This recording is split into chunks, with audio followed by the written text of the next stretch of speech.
ஒண்ணும் இல்ல. ஒரு 2 செய்திய பத்தி இன்னைக்கு லைட்டா அனலைஸ் பண்ணலாம்னு நெனைக்கிறேன். ஒண்ணு வந்து என்ன அப்டின்னா, சென்னையில வந்து நேத்தைக்கு ஒரு திருமணத்த நடத்தி வச்சிருக்காரு. முதல்வர் ஸ்டாலின் அவர்கள். அவர் வந்து மணமக்கள் பெயரை பார்த்தால் சங்கடமாக இருக்கிறது அப்டின்னு சொல்லிட்டு அவரு சொல்லியிருக்காரு. அதாவது மணமக்களுடைய பெயர் வந்து அதாவது மகேஸ்வர், அப்புறம் திவ்ய கணபதி. இவங்கள தான் வாழ்த்துக்கு போனாரு. அங்க போன இடத்துல தான் வந்து மணமக்கள் பெயரை பார்த்தால் எனக்கு கொஞ்சம் சங்கடமாக உள்ளது. தமிழ் பெயர்களாக இல்லை. முக்கியமான அண்டர்லைன்.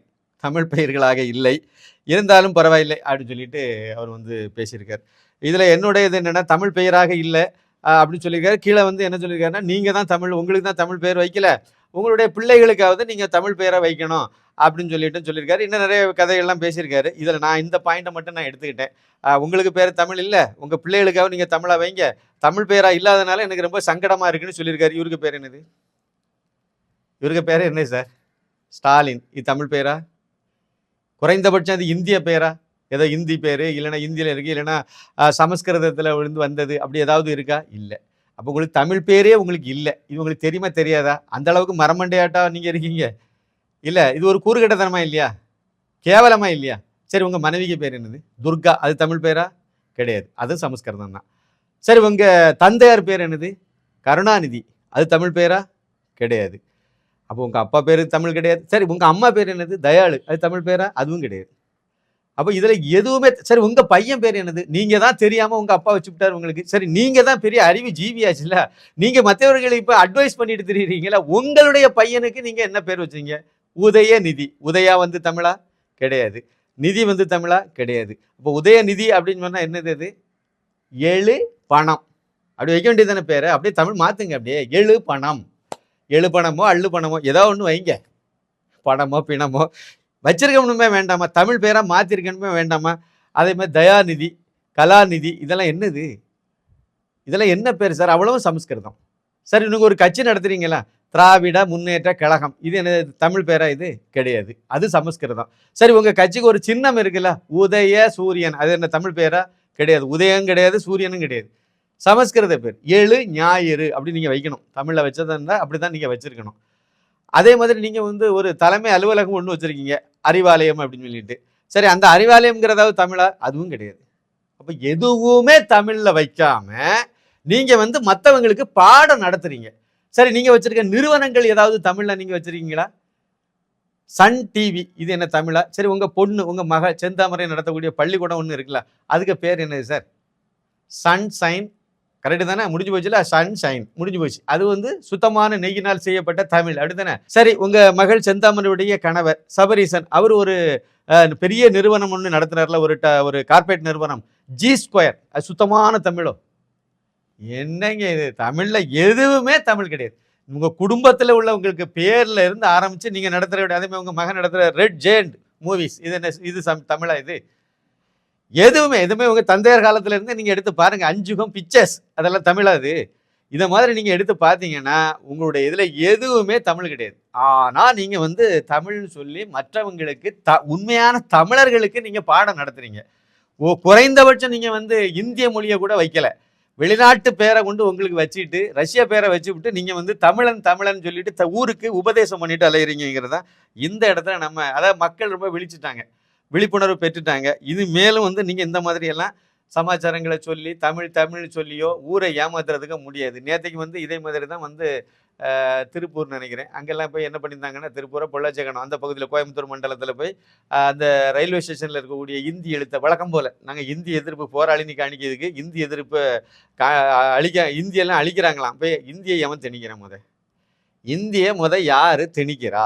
புதிய கல்விக் கொள்கை வருகிறது. அந்த புதிய கல்விக் கொள்கையில 3வது ஒரு மொழி படிக்கணும்னு தான் சொல்லியிருக்கேன் ஒழிய நீ இந்திய தான் படிக்கணும்னு கிடையாது. அதை முடிவு பண்றது பிரதமரும் முடிவு பண்ண முடியாது. கல்வி திட்டத்தின்படி முதலமைச்சரும் முடிவு பண்ண முடியாது.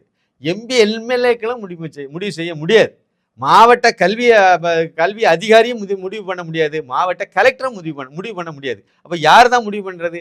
அந்த குறிப்பிட்ட பள்ளி எந்த பள்ளிக்கூடமா நான் படிச்ச அரசு உயர்நிலை மேல்நிலை பள்ளி குமாரபுரம் தோப்பூர்னா இந்த பள்ளிக்கூடத்துல நான் படிச்ச பள்ளிக்கூடத்துல 3வது மொழியாக என்ன மொழி வேணுங்கிறத இப்ப அங்க படிச்சுட்டு இருக்க மாணவர்கள் அவர்களுடைய பெற்றோர்கள் அப்புறம் அங்க கல்வி சொல்லி கொடுக்கக்கூடிய ஆசிரியர் பெருமக்கள் இவங்க தான் சார் முடிவு பண்ண முடியும்.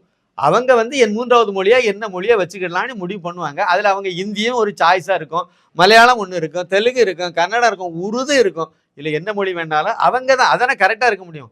இப்போ தமிழ்நாட்டில் உள்ள அரசாங்க பள்ளிக்கூடத்தில் மட்டும்தான் 3வது மொழி இல்லை. 3வது மொழி அது இந்தியோ, பிரெஞ்சியோ, இத்தாலியோ என்னதோ ஒன்று. ஆனால் வந்து 3வது மொழி அரசாங்க பள்ளிக்கூடத்தில் மட்டும்தான் இல்லை. 37,000 சில்லற பள்ளிக்கூடம் அரசாங்க பள்ளிக்கூடம் இருக்குது. அந்த பள்ளிக்கூடத்தில் கிட்டத்தட்ட 44 லட்சம் பேர் மாணவிகள் படிச்சுட்டு இருக்காங்க. இந்த பள்ளிக்கூடத்தில் மட்டும்தான் பாவம் செய்த பிள்ளைகள் இதெல்லாம். இவங்களுக்கு மட்டும்தான் வந்து 3வது மொழி கிடைக்கக்கூடிய வாய்ப்பு இல்லை. தரமான கல்வி மறுக்கப்படுகிறது. அது ரொம்ப ரொம்ப முக்கியமானது. 3வது மொழிங்கிறத விட 2ஆம் பட்சம். தரமான கல்வியை இவங்க கொடுக்கல. அதனால தான் தரமான கல்வியை தேடி வெளியே போறாங்க. 37,000 பள்ளிக்கூடத்தில் படிக்கிற பிள்ளைகள் வந்து 44 லட்சம் அப்படின்னா வெறும் 12,000 ஸ்கூல்ல படிக்கிற பிள்ளைகள் வந்து தனியார் பள்ளி, மெட்ரிகுலேஷன், ஆங்கில இந்தியன் இந்த மாதிரிப்பட்ட தனியார் பள்ளி இருக்கு பாருங்க, அதில் படிக்கிற பிள்ளைகள் 64 லட்சம். அப்படின்னா ஒவ்வொரு ஸ்கூல்லையும் 2,000, 3,000, 4,000 ஸ்ட்ரென்த்ல போயிட்டு இருக்காங்க. அவ்வளவு ஸ்டூடெண்ட்ஸ் வந்து அதிகமான மாணவிகள் அந்த படையெடுத்து அங்கே போறாங்க. இவ்வளவுத்துக்கும் வீட்டை வித்து, இல்லைன்னா அதை வித்து, இதை வித்து, நகை வித்து, இப்படிலாம் கொண்டு சேர்க்குறாங்க. அடுத்த வருஷம் அட்மிஷனுக்கு இந்த வருஷமே போய் காத்து கிடக்குறாங்க. இந்த அளவுக்கு அங்கே டிமாண்ட் இருக்கு. அரசாங்க பள்ளிக்கூடத்தில் 1ல இருந்து 30ஆம் வகுப்பு வரை 30 மாணவர்கள் மட்டுமே படிக்கக்கூடிய பள்ளிக்கூடம் மட்டுமே தமிழ்நாட்டில் 11,000 சில்லறை இருக்கு. 31ல இருந்து 100 மாணவர்கள் மட்டுமே படிக்கக்கூடிய பள்ளிக்கூடம் எடுத்தீங்கன்னா 13,000 சில்லறை பள்ளிக்கூடம் இருக்கு. இது ரெண்டுமே 24, 25,000 பள்ளிக்கூடம் ஆச்சு. அப்புறம் மிச்சம் 1000 மாணவர்களுக்கு அதிகமான பள்ளிக்கூடம் அரசாங்க பள்ளிக்கூடத்தை எடுத்து பார்த்தீங்கன்னா தமிழ்நாட்டில் மொத்தமே 12 தான் இருக்கு. 12 பள்ளிக்கூடம், அதுல 7 சென்னையில் இருக்கு. அப்புறம் வந்து காஞ்சிபுரம் மாவட்டத்தில் ஒன்று வருது, திருவள்ளூர்ல செங்கல்பட்டுல ஒன்று வருது. முடிஞ்சு போச்சா? அப்புறம் ஏதோ வந்து திருப்பூர்ல ஒன்று, தூத்துக்குடியில ஒன்று, அப்படி இன்னொரு மாவட்டம். இப்படி 3 மாவட்டத்தில், கன்னியாகுமரி மாவட்டம் கிடையாது. எங்கள் கன்னியாகுமரி மாவட்டம் கல்வி அறிவியல் முதல் இடம் உள்ள மாவட்டத்தில் 1000 மாணவர்களுக்கு மேல படிக்கக்கூடிய ஒரு அரசாங்க பள்ளிக்கூடம் இன்றைய நிலைமைப்படி இல்லை. இவ்வளவு மோசமான நிலைமையில கல்வியை கொண்டு போய் சேர்த்துக்கிட்டு தெருவெங்கும் சாராய கடையை திறந்து வச்சு குடின்னு எல்லாம் படின்னு காமராஜர் சொன்னார். குடின்னு சொல்லி குடிக்க வச்சு நாசம் பண்ணிட்டு எவ்வளோ அழகாக நேக்க வராங்க பார்த்தீங்களா? ஆனால் கொஞ்சம் வித்தியாசமாக போச்சு. என்ன அப்படின்னா, நாங்கள் ஒரு ஏதாவது வரி கட்ட முடியாது என்று ஒரு நொடியில் சொல்லுவோம். அதெல்லாம் சொல்ல முடியாது. சொல்லி தான் பாருங்களா, உங்களுக்கு அந்த வீர வசனம் பேச தெரியுதா? சொல்லி பாருங்களா, வரி கட்ட முடியாது அப்படின்னு சொல்லுங்க பார்ப்போம். சொல்ல முடியாது. ஆனால் நீங்கள் சொன்னீங்க, அடுத்த ஒரு 3 மணி நேரத்துக்குள்ளால சிபிஎஸ்சி ஸ்கூல் ஆரம்பிக்கிறதுக்கு நோ அப்ஜெக்ஷன் சர்டிஃபிகேட் இனிமேல் மாநில அரசுக்கிட்ட வாங்க வேண்டிய அவசியம் இல்லைன்னு அறிவிச்சாங்க.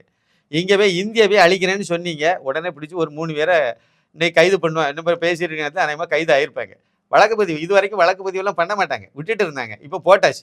நீங்கள் இந்த முதலமைச்சர், இந்த மாதிரி கூறுகட்ட முதலமைச்சர், இந்த கட்சிக்கு திமுக காரங்கெல்லாம் சொல்கிறத நம்பிட்டு அப்பாவி தொண்டர்கள் இந்த மாதிரி வேலையெல்லாம் பண்ணாதுங்க. ஏதோ நல்ல பேர் கிடைக்குன்னு சொல்லிட்டு அங்கே போய் நான் என்ன கேட்குறேன், போர்டில் அந்த ரயில்வே ஸ்டேஷனில் இருக்கக்கூடியது, போஸ்ட் ஆஃபீஸில் இருக்கக்கூடிய போர்டில் மட்டும்தான் ஹிந்தி அழிக்கணுமா? உங்கள் கையில் இருக்கல ரூபா, அதுலேயும் ஹிந்தியில் தான் இருக்குது. அழிங்க, போய் மையை வச்சு நல்லா அழிங்க வேண்டாம், நான் வாங்கி தரேன் வச்சு அழிங்க. இந்தியை தானே அழிக்கணும். உங்கள் பாக்கெட்டில் இருக்கக்கூடிய ரூபாயிலே இருக்குது சாமி. 200 ரூபா தராங்கல்ல, அந்த 200 ரூபாயில இருக்குது. 200 ஊபிஸ் தானே, அதில் இருக்குது. அதை வச்சு அழிங்க. இதுபோன்று முக்கிய நிகழ்வுகள், அரசியல் தகவல்களை ஆழமாகவும் மாறுபட்ட கோணத்திலும் அறிந்து கொள்ள மறக்காமல் உங்கள் IND தமிழ் 24x7 பக்கத்தை பின்பற்றிக் கொள்ளவும். உங்கள் ஒவ்வொரு ஆதரவும் இதுபோன்று பல நிகழ்வுகளின் பின்னணியை அறிய உதவும்.